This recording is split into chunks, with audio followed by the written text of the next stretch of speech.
एक शाम प्राची टीवी पर सीरियल देख रही होती है। तभी उसकी सास वहां आती है। अरे सीरियल में तो ऐसे मग्न है जैसे आज रात का खाना पड़ोसी आकर बनाएंगे। मुझे पता ही नहीं था आपने अपने बेटे की शादी पड़ोस में भी की हुई है। हैं? मतलब? मतलब इस घर में सारा काम बहू ही करती है, आप तो सिर्फ खर्राटे मारती हैं। अच्छा जी, फिलहाल तो तुम आराम फरमा रही हो, चलो जाओ, ये मेरे टीवी देखने का समय है। आहा, इसीलिए मुझे भगाया जा रहा है। सॉरी, अब तो बिल्कुल नहीं जाऊंगी। प्राची की इस बात पर दोनों सास बहू के बीच टीवी रिमोट के पीछे बच्चों जैसे छीना झपटी शुरू हो जाती है, जिसके बीच श्लोक भी काम से घर वापस आ जाता है। आज मेरी चूहे बिल्ली की जोड़ी किस बात पर झगड़ रही है? अरे तेरे बीवी मुझे टीवी ही नहीं देखने दे रही। अरे तुम्हारी मम्मी मुझे खाना बनाने के लिए फोर्स कर रही है। अरे वाह, ऐसे बेतुके रीजन पर तो बच्चे भी झगड़ा नहीं करते। अरे मुझे कुछ मत बोल, सब इसने ही शुरू किया है। हाँ हाँ, जैसे आप तो बहुत दूध की धूली है ना। अरे बस दोनों चुप। प्राची जाओ, खाने की तैयारी करो। और माँ तुम छोड़ो, तुम्हें क्या बोलूं, शांति से अपना सीरियल देखो, मुझे दोबारा लड़ने की आवाज सुनाई नहीं देनी चाहिए। ऐसा बोलकर श्लोक वहां से चला जाता है, जिसके पीछे पीछे प्राची भी कुछ न कुछ बड़बड़ाते हुए रसोई में चली जाती है। हाँ हाँ, सासू जी को तो कुछ बोलेंगे ही नहीं, बस मुझ पर ही हुक्म चलता है, खाना बनाओ, जैसे मैं इनके घर में खाना बनाने के लिए आई हूँ। इसी तरह शाम बीतती है और रात को श्लोक और प्राची की सास खाना खाकर सोने चले जाते हैं, लेकिन प्राची गुस्से में कुछ खाए बिना काम में ही लगी रहती है। इस घर में किसी को घंटा फिक्र नहीं पड़ता, मैं खाऊं या भूखी रहूं। प्राची कुछ देर के लिए रसोई से बाहर जाती है और जैसे ही वापस आती है तो वहां दूध का भरा ग्लास देखकर हैरान रह जाती है। फिक्र पूरी है, बस दिखाना नहीं है। प्राची दूध पीकर सोने चली जाती है और अगली सुबह एक बार फिर सास बहू का कार्टून नेटवर्क स्टार्ट हो जाता है। ये तुमने ही किया है। अरे अजीब जबरदस्ती है, मैं बोल रही हूँ मैंने कुछ नहीं किया। दोनों ने मिलकर पूरे घर को पागल खाना बनाया हुआ है। यहाँ कोई नॉर्मल इंसान तो रह ही नहीं सकता, इसीलिए अब पड़ोसी क्या रिश्तेदार भी घर आने से कतराते हैं। और सुन बेटे, तू भी चंगा, तेरी माँ भी चंगी, तेरी बीवी भी चंगी, रिश्तेदार।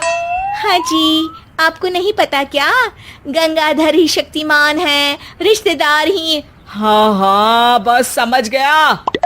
कभी जानवरों जैसे लड़ेंगी तो कभी जुगलबंदी करेंगी। भाई मैं आप दोनों के बीच में नहीं फंसना चाहता। सास बहू की इस मन मौजी जोड़ी से परेशान होकर श्लोक अपना सिर खुजलाता वहां से चला जाता है। चलो अब मैं भी कीर्तन में जा रही हूँ। इस पर जैसे ही सास कमरे में अपना पर्स लेने जाती है तो वहां नाश्ते की प्लेट रखी देख मुस्कुराने लगती है और नाश्ता करके घर से बाहर निकलते हुए कुछ पैसे टेबल पर रख जाती है, जिसके कुछ देर बाद सिलेंडर वाला घर आता है। ओ मोरी मैया, मैं सिलेंडर के बारे में तो बिल्कुल भूल ही गई थी। घर खर्च के सारे पैसे भी मम्मी के पास है और श्लोक से बोला तो उल्टा 4 बात सुनाएंगे। प्राची ये सोच ही रही होती है कि अचानक उसका चेहरा चमक उठता है और वो घर में आकर इधर उधर देखने लगती है। तभी उसकी नजर टेबल पर रखे पैसों पर पड़ती है, जिन्हें वो सिलेंडर वाले को दे देती है। ये सब श्लोक देख लेता है। अच्छा बेटे, इतना बड़ा घोटाला, सबके सामने मैं तेरी दुश्मन और पीठ पीछे तेरी मेरी यारी। इस पर श्लोक एक प्लान बनाता है और शाम को सब एक साथ बैठे होने पर बोलने लगता है। माँ, तुम दोनों की बहुत लड़ाई होती है, इसलिए मैं सोच रहा हूँ कि प्राची को उसके घर छोड़ाऊं, इससे वो भी खुश रहेगी और तुम भी। अचानक श्लोक की ये बात सुनकर सास बहू शौक से उसकी तरफ देखती हैं। अरे ऐसे कैसे घर छोड़ाओगे, मुझे कहीं नहीं जाना। अरे तुमने बोला नहीं पर मैंने सुन लिया, तुम्हें मम्मी के साथ रहना अच्छा नहीं लगता, मुझे पता है। अरे वो, अरे जब बहू खुद कुछ काम बोले तो वो तुझे सुनता नहीं, और अब जो इसने बोला ही नहीं वो तू समझ गया। जब उसे नहीं जाना तो फिर जबरदस्ती क्यों कर रहा है? अच्छा, फिर आपको मौसी के घर छोड़ाता हूँ, बस अब आप दोनों एक घर में एक छत के नीचे नहीं रह सकती। मैं इस टॉम एंड जेरी की जोड़ी को और नहीं झेल सकता। है? ऐसे कैसे नहीं रह सकते? तुम्हें इतनी दिक्कत है तो तुम्हारा बोरिया बिस्तर पैक कर देती हूँ, लेकिन मम्मी जी कहीं नहीं जाएंगी। बिल्कुल यही सुनना था मुझे। अगर दोनों में इतना ही प्यार है फिर हर वक्त ये लड़ाई का नाटक क्यों करती हो? देखा मैंने कैसे माँ किचन में दूध रखती है और तुम उनके लिए कमरे में नाश्ता रखती हो, और कैसे वो पहले ही तुम्हारी दिक्कत समझकर घर में पैसे रखकर बाहर जाती है। अरे भाई, इतना ड्रामा तो डेली सोप में भी नहीं होता जितना तुम दोनों ने इस घर में फैलाया हुआ है।